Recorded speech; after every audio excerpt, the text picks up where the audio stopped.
வணக்கம் சொந்தங்களே, அன்னைஸ் கிச்சனிலிருந்து உங்கள் அம்மா சசிரேகா சுந்தர். இன்றைக்கி நம்ம கிச்சனில் பார்த்தீங்கன்னா மாங்காய் வச்சு தான் ஊறுகாய் செஞ்சு காட்ட போகிறேன். இது கொஞ்சம் டிஃப்ரெண்ட் மாடலாக தான் இருக்கும் பார்த்தீங்கன்னாக்கா. அதே சமயம் இது ரொம்ப நாளைக்கு கெடாமல் இருக்கும். நான் கொஞ்சமாக செஞ்சு காட்டுறேன். நீங்கள் எவ்வளோ தேவையோ அதுக்கு தகுந்த மாதிரி மாங்காய் வாங்கி நீங்கள் செஞ்சுக்கோங்க. நல்ல குண்டு மாங்காய் பார்த்தீங்கன்னா, குண்டு மாங்காயில் தான் ஊறுகாவே போடணும். ஒட்டு மாங்காய்லாம் போட்டாக்கா அது ரெடிமேடு ஊறுகாய் மாதிரி தான் போடணும். கொஞ்சம் நாளில் கெட்டுவிடும். பார்த்தீங்கன்னா ஒட்டு மாங்காய்லாம் ரொம்ப நாளைக்கு வைக்கிற மாதிரி போடக்கூடாது. குண்டு மாங்காய் வாங்கி இதே மாதிரி பீஸாக கட் பண்ணி நீங்கள் நல்லா முதல்ல மாங்காவை எடுத்து நல்லா கழுவிட்டு துணியால் நல்லா தொடச்சிட்டு கட் பண்ணி இந்த மாதிரி வச்சுக்கணும். இது பார்த்திங்கன்னா 1/2 கிலோ மாங்காய். இது அதுக்கு பார்த்திங்கன்னா 1 டேபிள் ஸ்பூன் அளவுக்கு நான் கடுகு எடுத்து வச்சுருக்கேன். 1/2 டேபிள் ஸ்பூன் அளவுக்கு வெந்தயம் எடுத்து வச்சுருக்கேன்.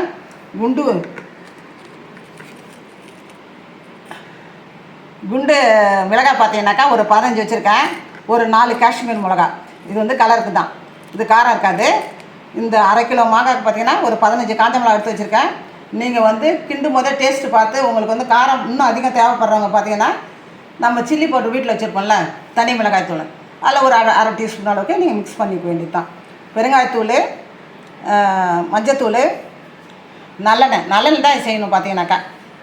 அதனால் நல்லெண்ணெய் தான் எடுத்து வச்சுருக்கேன். கல் உப்பு சேர்க்கும் போது ரொம்ப நாளைக்கு இந்த மாங்காய் கெடாமல் இருக்கும். இப்போ இதை எப்படி செய்யுது பார்க்கலாம் வாங்க.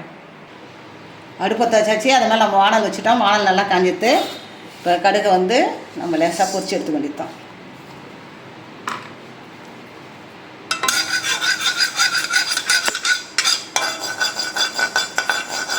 இது கொஞ்சமாக கலர் மாற வரைக்கும் லேசாக வறுத்து வேண்டியதான்.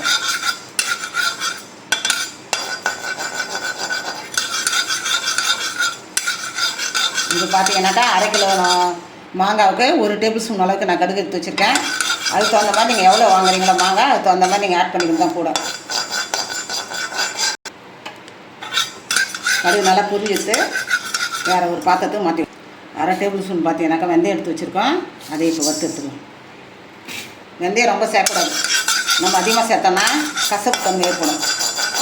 அதனால தான் 1 டேபிள் ஸ்பூன் அளவுக்கு கடுகு, 1/2 டேபிள் ஸ்பூன் அளவுக்கு வெந்தயம் சேர்க்குறேன்.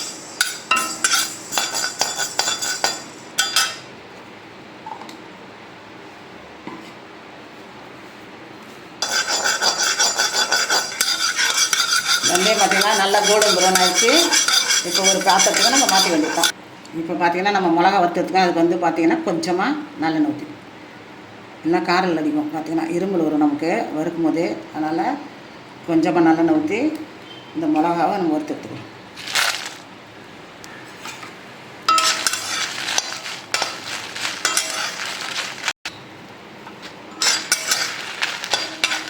மிளகா பார்த்திங்கன்னா நல்லா வறுத்து வச்சு இப்போ நம்ம எடுக்க வேண்டியது தான். இதை பார்த்திங்கன்னா நம்ம ஆற வச்சு எடுத்துகிட்டு மிக்சியில் போட்டு எடுத்துக்க வேண்டியது தான். இது கூட கடைசியாக நம்ம ஓட்டி எடுக்கும்போது இந்த பவுடர் கூடயே பார்த்திங்கன்னா தேவையான உப்பு, கல் உப்பையும் இது கூட போட்டு கடைசியாக ஒரு ஓட்டி எடுத்து வச்சுக்க வேண்டியது தான். இது நல்லா குறகுறப்பாக அரைச்சி எடுத்துகிட்டு வந்துட்டேன். நான் இந்த காஞ்ச மிளகா, வெந்தயம், கடுகு எல்லாத்தையும் பார்த்திங்கன்னா குறகுறப்பாக அரைச்சி எடுத்துகிட்டு வந்துட்டேன். அது கூட பார்த்திங்கன்னா 1 டேபிள் ஸ்பூன் அளவுக்கு கல் உப்பு எடுத்து ஒரு ஓட்டி எடுத்துக்க வேண்டியது தான். அடுப்பத்தை வச்சாச்சு. அது மேலே நம்ம வானல் வச்சுட்டோம். வானலில் பார்த்திங்கன்னா நல்லெண்ணெய் ஊற்றி வச்சுருக்கோம். இந்த மாங்காய் பீஸுங்களை பார்த்திங்கன்னா கொஞ்சம் கொஞ்சமாக போட்டு நம்ம அதில் வதக்கி எடுத்துட வேண்டியது தான். எடுத்து ஆற வச்சு தான் நம்ம ரெடி பண்ணணும். இதை முதல்ல இந்த மாங்காய் பீஸ்லாம் பார்த்திங்கன்னா வதக்கி எடுத்துக்கலாம்.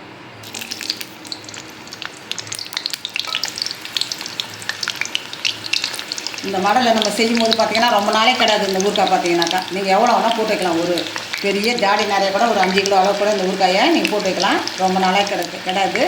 வருஷக்கணக்கில் கூட இருக்கும். பார்த்திங்கன்னா மாதக்கணக்கு, வருஷக்கணக்கில் கூட நீங்கள் வச்சுன்னு இதை யூஸ் பண்ணிக்கலாம். மாங்காய் பார்த்திங்கன்னா நல்லா எண்ணெயில் போட்டு எடுத்தாச்சு. இதை நம்ம பிளேட்டுக்கு மாற்றிக்கலாம். இதே மாதிரி நம்ம எவ்வளோ செய்கிறோமோ அவ்வளோ மாங்காயும் கொஞ்சம் இது மாதிரி எண்ணெயில் ஃப்ரை பண்ணி எடுத்து வச்சு வேண்டியதான்.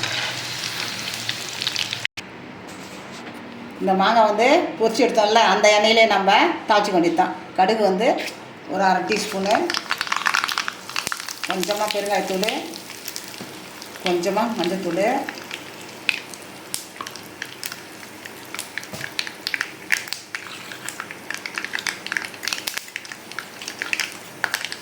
இது கூட பார்த்தீங்கன்னாக்கா நம்ம பொரிச்ச அந்த மிளகாய், வெந்தயம், கடுகு இந்த பொடியை அதில் ஆட் பண்ணிவிடுவோம். இதில் நம்ம உப்பு போட்டோம், கல் உப்பு போட்டு ஒரு ஓட்டு ஓட்டியாச்சு, அதையும் இதில் ஆட் பண்ணிடுவோம்.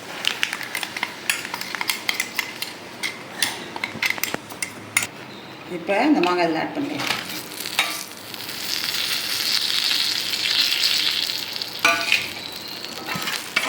இப்போ உப்பு சரியாக இருக்கா நாங்கள் டேஸ்ட்டு பார்த்து வேண்டியிருக்கோம்.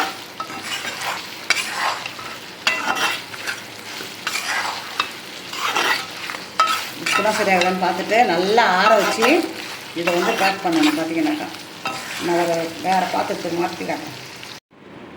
இந்த ஊறுகாய் பார்த்தீங்கன்னா நீண்ட நாள் கெடாது. இது பார்த்தீங்கன்னாக்கா ரொம்ப டேஸ்ட்டாகவும் இருக்கும், அதே சமயம் ரொம்ப நம்ம வீட்டில் செய்கிறதால ரொம்ப ஆரோக்கியமாகவும் இருக்கும். இதில் எந்த வித கெமிக்கலும் நம்ம சேர்க்கலை. இதை நீங்கள் வந்து நல்லா ஆற வச்சு இதை பார்த்தீங்கன்னாக்கா நீங்கள் வேறு ஒரு நல்ல கண்ணாடி பாட்டிலோ இல்லைன்னா இந்த பீங்கான் ஜாடியோ எதுலேயே நீங்கள் அதில் ஸ்டோர் பண்ணி வச்சுக்கிட்டிங்கனாக்கா நீண்ட நாளைக்கு இது கிடையாது. பார்த்தீங்கன்னாக்கா இது எங்கள் வீட்டில் ஒரு வாரம் தான் வரும். பார்த்தீங்கன்னா இந்த ஊறுகாய் நான் செஞ்ச இந்த 1/2 கிலோ மாங்காய் பார்த்தீங்கன்னா ஒரு வாரம் தான் வரும். இப்போ மாங்காய் சீசன் தான், மாம்பழமும் விற்கிது, மாங்காய் விற்கிது. இந்த மாதிரி சீசனில் வந்து குண்டு மாங்காய் வாங்கி நீங்கள் இதை செஞ்சிங்கன்னா ரொம்ப டேஸ்ட்டாகவும் இருக்கும். நம்ம வந்து வீட்டில் இருக்கவங்களுக்கு ஒரு பீஸ் வந்து சாப்பாட்டுக்கு நம்ம எந்த தொட்டுக்கு செஞ்சாலும் கூட வந்து மாங்காய் ஊறுகாயோ ஒரு எலுமிச்சை ஊறுகாயோ அப்படி தான் கேட்பாங்க. ஏதாவது ஒரு ஊறுகாய் கொடுங்கன்னு கேட்பாங்க. அந்த மாதிரி நேரத்தில் ஒரு பீஸ் வச்சிங்கன்னா நல்லா விரும்பி சாப்பிடுவாங்க. செஞ்சு பார்த்துட்டு எனக்கு கமெண்ட்ஸில் சொல்லுங்கள். லைக் பண்ணுங்கள், ஷேர் பண்ணுங்கள், கமெண்ட் பண்ணுங்கள். மறக்காமல் என்னுடைய அன்னஸ் கிச்சனுக்கு சப்ஸ்கிரைப் பண்ணுங்கள். தேங்க்யூ.